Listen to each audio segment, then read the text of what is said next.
Bienvenidos a Justicia Impositiva, un programa de Tax Justice Network, la red de justicia fiscal. Transmitido directamente desde Londres, uno de los paraísos fiscales del mundo. Les hablan Marcelo Justo y Marta Núñez. En este programa, los retos de Andrés Manuel López Obrador en México. ¿Puede cumplir con sus promesas o es la situación fiscal una soga al cuello? Cómo las élites en América Latina están secuestrando la democracia en la región. Relaciones peligrosas. ¿Es un acuerdo de libre comercio entre la Unión Europea y el Mercosur un regalo para los paraísos fiscales europeos? ¿A quién favorece la reforma fiscal que aprobó Costa Rica? Esto es Justicia Impositiva, un programa de Tax Justice Network, la red de justicia fiscal.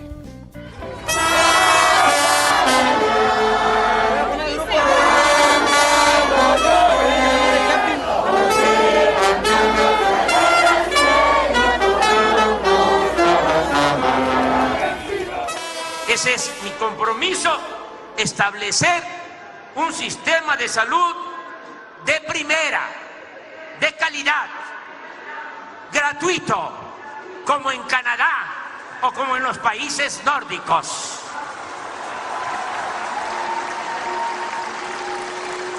Bajarán los sueldos de los altos funcionarios y aumentarán los sueldos de los de abajo. ¡Arriba los de abajo! Se aumentará la pensión a los adultos mayores del país.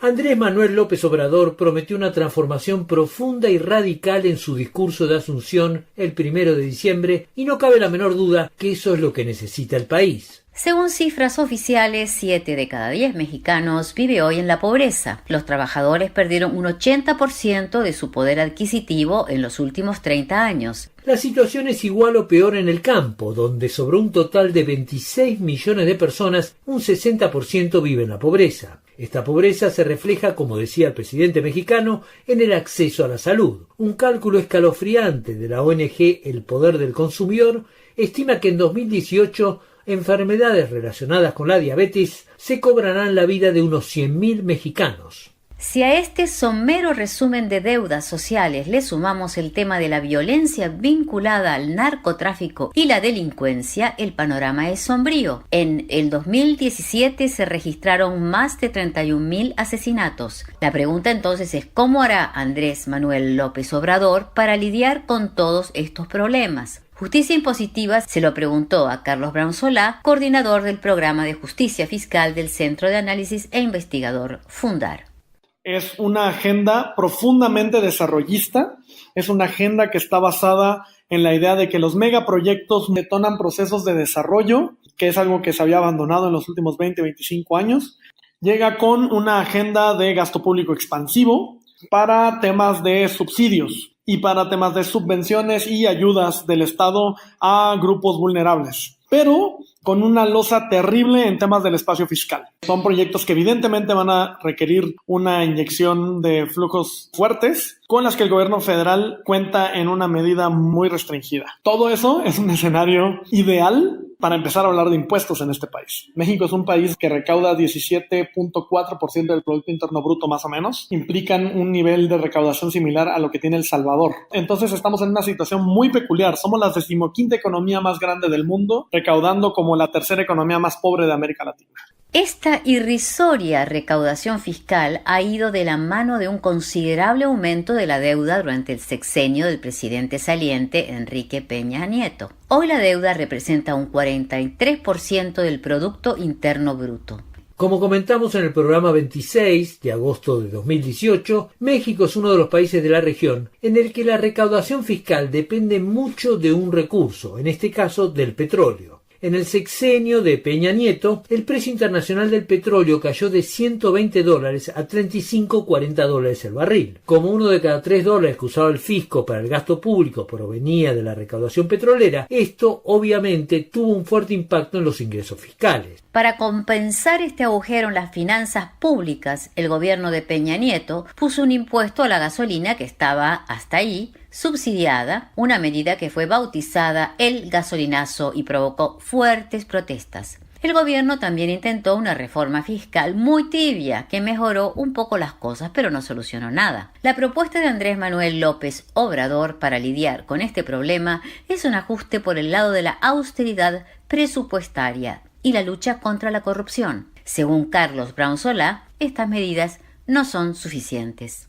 Definitivamente se tiene que plantear una reforma fiscal durante el próximo sexenio. Uno, hay una urgencia histórica en el país. Los últimos 3 intentos de reforma fiscal han sido intentos bastante mediocres, que apenas si lograron cambios en la composición de la recaudación en el país. Pero el otro gran reto es aumentar la recaudación total. Y ahí sí tenemos unas barreras brutales, porque mientras la recaudación se siga haciendo por impuestos especiales, se va a mantener la vulnerabilidad de las finanzas públicas respecto al precio de un bien finito, como es la gasolina, como son los energéticos en general, y eso es terrible para la sostenibilidad de un país. Una caída en precio de energéticos podría tener un impacto directo en las finanzas públicas nacionales. Entonces, hay 2 cambios que son urgentes en la recaudación en el país. Uno, seguirla reenfocando en impuestos tributarios progresivos, evidentemente. Todavía hay una deuda muy fuerte, sobre todo con los grandes contribuyentes. La tasa nominal de impuestos sobre la renta para grandes contribuyentes en México es de 32% y la tasa efectiva es de 11%. Hay una brecha de 21 puntos porcentuales sobre los ingresos que no se está recaudando por deducciones, por huecos en el sistema fiscal, por muchos motivos. Entonces, la recaudación no es suficiente. Es algo que México va a tener que enfrentar de cara durante el próximo sexenio, especialmente con un presidente que está manteniendo una política de gasto público expansiva, y eso es inminente.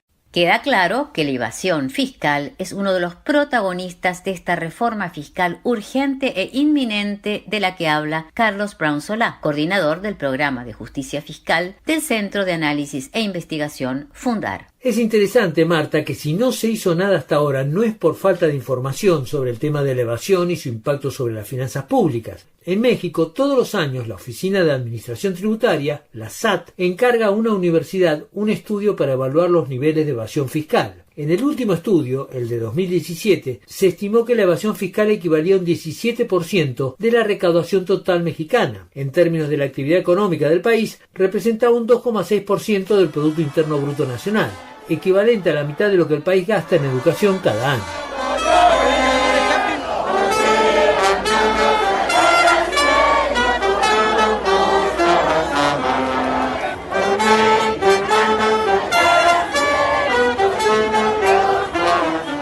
América Latina tiene el triste privilegio de ser la región más desigual del planeta. Esto no es obra de la casualidad o de la mala suerte. Es obra de la política que llevan adelante las élites que detentan el poder desde la independencia en el siglo XIX.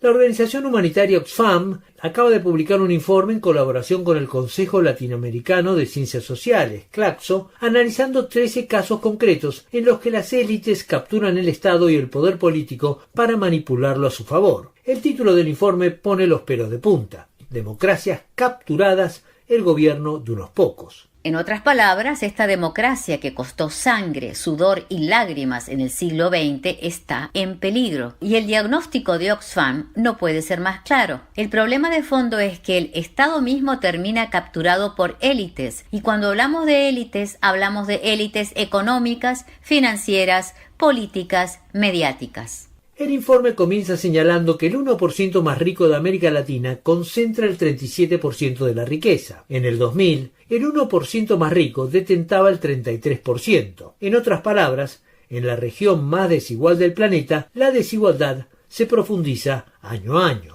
Una de las palancas de esta desigualdad es la política impositiva, que es como un asesino invisible porque es el responsable en última instancia de muertes evitables en el campo de la salud, del analfabetismo y semianalfabetismo, responsable de la inseguridad en las calles, de la policía cooptada muchas veces por la delincuencia, de la justicia que favorece al poder de turno. Hay un dato contundente de la CEPAL, la Comisión Económica de las Naciones Unidas para América Latina y el Caribe. Según la CEPAL, en los países desarrollados, la política impositiva reduce la desigualdad en un 36%, mientras que en América Latina, la política impositiva apenas reduce la desigualdad en un 6%. Y esto es fundamental porque una de las herramientas más importantes que tiene una sociedad de corregir las desigualdades de una economía de mercado es precisamente la política impositiva. La única manera de hacerlo es en base a la equidad impositiva, es decir, que el que más tiene, más impuesto paga, el que tiene menos, paga menos,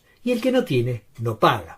Y no es lo que sucede en América Latina, porque sabemos que en la mayoría de los países de la región el impuesto que más recauda es el IVA, el impuesto al valor agregado, el impuesto al consumo, que no distingue entre ricos y pobres. Un millonario, un mendigo o un oficinista pagan el mismo IVA cuando compran una gaseosa o una botella de leche. Las élites favorecen esta recaudación en base al IVA para financiar las funciones básicas del Estado. Y si hay intentos de reformas tributarias, como en los casos del impuesto a la renta financiera en Argentina, Chile y Perú, o a las herencias en Ecuador, o a los incentivos fiscales a empresas en toda la región, esas mismas élites se encargan de frustrarlas. Uno de los mecanismos clave que identifica Oxfam para que las élites consigan sus objetivos son las campañas mediáticas. Según señaló a Justicia Impositiva Rosa Cañete, autora del informe para Oxfam, es el mecanismo más utilizado por las élites. Es impresionante el nivel de concentración que hay en la propiedad de los medios de comunicación en América Latina. Por ejemplo, a nivel de prensa escrita, 4 de cada 5 lectores son capturados por 4 o menos periódicos en la mayoría de las economías de la región. Eso da un poder impresionante en definir de qué hablamos y desde qué enfoque hablamos, e incluso también de qué no hablamos, ¿no? También el sector gubernamental ha intentado capturar la construcción de opinión pública, es decir, no solo el sector privado. Y este mecanismo lo vemos utilizado tanto en Guatemala, en lo que ha sido todas las reformas fiscales desde 1996, como en el Perú en el año 2014 y en múltiples otros ejemplos, como puede ser también Chile en el impuesto a las rentas financieras en el año 2014. Un caso paradigmático es Paraguay. Paraguay, la tributación de la soja, el sector económico más poderoso del país, es nula o bajísima, ¿no? Y múltiples veces desde el Congreso se han elevado iniciativas para intentar que la exportación de soja pague los impuestos que debería. Estos intentos han sido fallidos y, por ejemplo, la campaña mediática ha sido uno de los mecanismos que han utilizado la élite sojera para enfrentar estos intentos de reforma. Por ejemplo, Aldo Suquillo era, porque acaba de fallecer, el socio principal de la empresa Cargill en Paraguay, ¿no? El principal exportador de soja del país, es también uno de los dueños del diario ABC Color y dirigió una campaña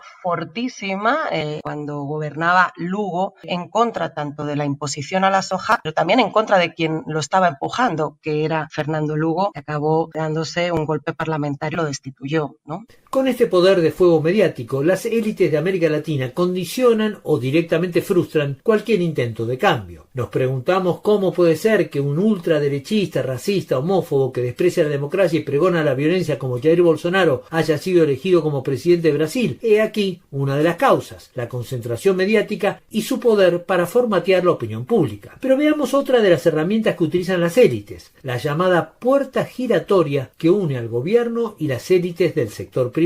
Consiste en este continuo tránsito entre altos ejecutivos de las empresas y puestos de decisión pública. Un caso paradigmático es el caso argentino. En el gobierno de Macri se impulsó una reforma tributaria muy enfocada en bajar impuestos a las empresas. El gabinete de Macri, por ejemplo, en el Ministerio de Hacienda y Finanzas Públicas, el 40% de los funcionarios de alto cargo fueron anteriormente altos ejecutivos o gerentes de grandes empresas. Esto genera un importante conflicto de interés. Y bueno, la reforma que impulsó este gabinete de Macri bajó el impuesto a la renta de las empresas de un 35 a un 25 de manera progresiva. Le bajó los impuestos también al sector sojero de nuevo, el sector económico más potente del país, además de darle subsidios potentísimos a este sector. Y ocurre en un montón de países. Ha ocurrido en Guatemala, ha ocurrido en el Perú, por ejemplo, en las reformas fiscales finales del 2014, los propios ministros provenían de la banca, ¿no? Se da mucho un tránsito entre el sector financiero y los puestos de toma de decisiones sobre reformas tributarias. Otro caso paradigmático es, por ejemplo, El Salvador. Es impresionante el tránsito que se da entre altos ejecutivos de administraciones de fondos de pensiones y el Ministerio de Hacienda o Finanzas, que es el que debe regular esto, y no solo eso, sino el que aprueba la deuda necesaria para financiar a esta privatización del sector de pensiones, en la cual los principales beneficiarios de este sistema han sido las AFPs. Sigamos con estos mecanismos que muestran una verdadera promiscuidad entre élites económicas y políticas. El financiamiento de partidos políticos es hoy fuente de escándalo en Argentina y Perú, en Brasil, Guatemala o México, por nombrar algunos casos. El caso Odebrecht es emblemático. Odebrecht financió campañas en 10 países de América Latina, de derechas y de izquierdas, es decir, no tenían ningún tipo de sesgo. No les importaba quién ganara, lo que les importara era que quien ganara le debiera favores a la empresa. Y gracias a esos financiamientos, unido a otros mecanismos, como por ejemplo el soborno, ¿no? Odebrecht consiguió, bajo este esquema llamado de APPs, que ha traído problemas en toda América Latina, que consiguió obras de construcción sobrevaluadas, que le han quitado un montón de recursos a la ciudadanía que deberían haber ido a garantizar derechos, ¿no? Por ejemplo, lo que declara Odebrecht allá en la Fiscalía en Estados Unidos, que ganó de manera ilícita,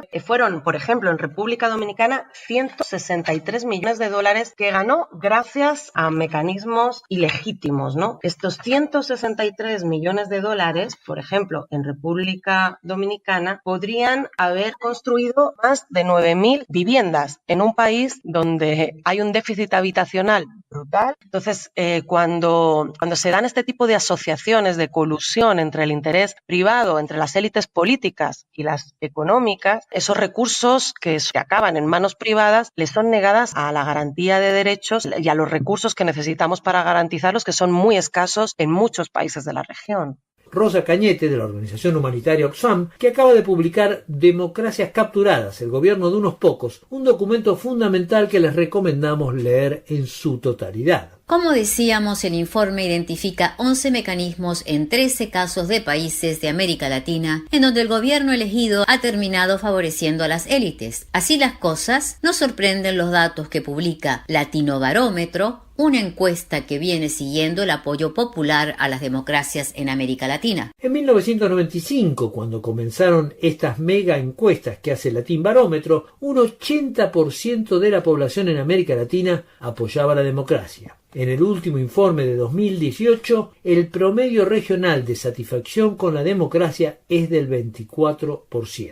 80% en 1995, 24% hoy. Y una pregunta que hace Latinobarómetro es reveladora. La consultora pregunta en diferentes países si la democracia favorece a toda la población o si por el contrario favorece a sectores minoritarios. Veamos el caso paradigmático de Brasil. En este Brasil de Jair Bolsonaro, solo el 7% piensa que en la democracia se gobierna para el conjunto de la población. Un 90% piensa que es para favorecer intereses del establishment. Lo bueno es que hay soluciones para este estado de cosas. No son soluciones fáciles, requieren trabajo y lucha política, pero existen. En el informe de Oxfam, Democracias Capturadas, se presentan caminos para superar esta situación en todos los campos, desde el financiamiento de los partidos políticos hasta la concentración mediática.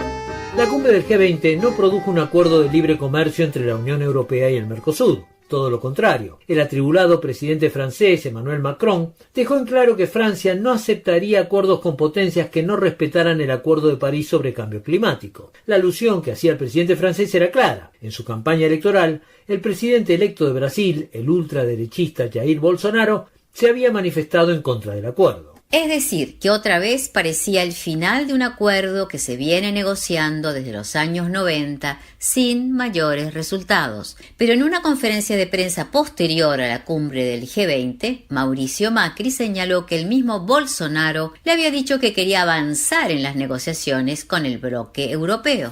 La realidad es que más allá de que Bolsonaro cambie o no cambie sus opiniones sobre el cambio climático, las negociaciones están paralizadas por la resistencia francesa a la apertura del mercado de carnes y las exigencias europeas de flexibilización arancelaria que generaron resistencia en sectores industriales brasileños y en menor medida, de manera mucho más tibia, en la vapuleada industria argentina. Argentina es el ejemplo más dramático del impacto industrial que tendría un acuerdo con el bloque europeo. El cálculo es que 11 de cada 100 empleos industriales correrían peligro si se firma el borrador de acuerdo que está sobre la mesa de negociaciones. Según datos oficiales, desde que asumió Mauricio Macri con su agenda industrial neoliberal, se perdieron 107.000 empleos fabriles. En Brasil, Jair Bolsonaro reivindica una agenda neoliberal similar a la de Mauricio Macri. Si a estas políticas internas que llevan a Argentina y Brasil se le suma un acuerdo con la Unión Europea, el efecto puede ser una aceleradísima desindustrialización y la reprimarización de la economía del Mercosur. Ahora una investigación del Parlamento Europeo, impulsada por el Grupo Confederal de la Izquierda Unitaria Europea, Izquierda Verde Nórdica, alerta sobre otro riesgo. Según este informe, un acuerdo aumentaría los flujos financieros ilícitos que ya castigan duramente a la economía del Mercosur. Una de las coautoras del informe, la asesora de este grupo europarlamentario, Verónica Grondona, explicó a Justicia Impositiva el impacto que podría tener un acuerdo con un bloque como el europeo, que tiene varios paraísos fiscales en su seno. Cuando hablamos de la Unión Europea, hablamos de un espacio económico que tiene al menos 7 guaridas fiscales reconocidas como tales por la propia Unión Europea, aun cuando la Unión Europea no quiera referirse a ellas como guaridas fiscales, pero sí las consideran jurisdicciones donde se realiza planificación fiscal nociva. Hoy en día, digamos, las guaridas fiscales de la Unión Europea son utilizadas por las empresas e individuos del Mercosur para fugar capitales, para ocultar su dinero, para evadir y eludir impuestos. Lo que ocurriría, sin embargo, en el contexto de un tratado de libre comercio sería que los países del Mercosur tendrían menos posibilidades de restringir ese movimiento. Los distintos países del Mercosur hoy por hoy implementan distintas medidas, sea para limitar el movimiento de capitales o para lo que se llama medidas antievasivas o antielusivas, ¿no? Entonces, en el marco de un tratado de libre comercio, este tipo de medidas podrían sufrir ciertas restricciones si no se aclara lo contrario en el tratado, ¿no? Y hoy por hoy el tratado no dice nada al respecto.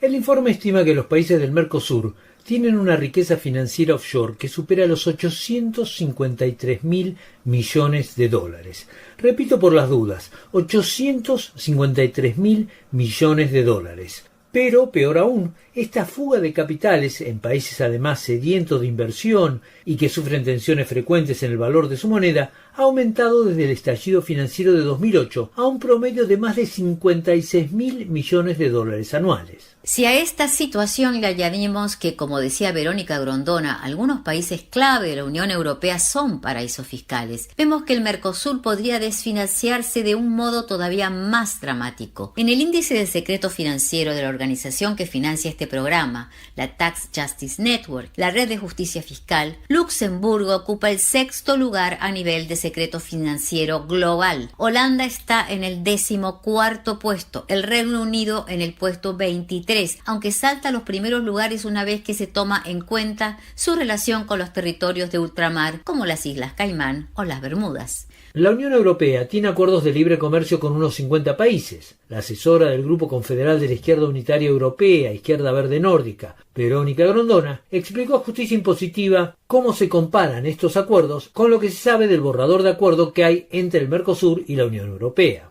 se podría llegar a parecer al tratado con Colombia, Perú y Ecuador. Y en ese sentido también hay otro estudio que hemos tomado, sobre el cual hemos tomado algunas conclusiones para el nuestro, que es un estudio realizado por el Servicio de Investigaciones del Parlamento Europeo en el año 2016, que analiza particularmente el capítulo financiero de los tratados comerciales de la Unión Europea, y lo que se observa de todos estos análisis es que en general la Unión Europea no tiene un comportamiento igual en todos los tratados. Lo que sí hay son algunas cláusulas generales sobre transparencia en algunos casos y de la aplicación de medidas antielusivas de tipo general, ¿no? Pero como decía, esto no es común a todos. De hecho, las mismas personas que han realizado estos estudios han recomendado incorporar más cláusulas, por ejemplo, hacer una referencia específica a algo que concierne a los países del sur y a los países en desarrollo en general, que tiene que ver con los commodities y los flujos financieros ilícitos asociados a la exportación de commodities, que en general, de hecho, atraviesan también muchos de los países hoy de la Unión Europea. Entonces, bueno, hacen falta más cláusulas, más artículos que se refieran a estos temas, ¿no?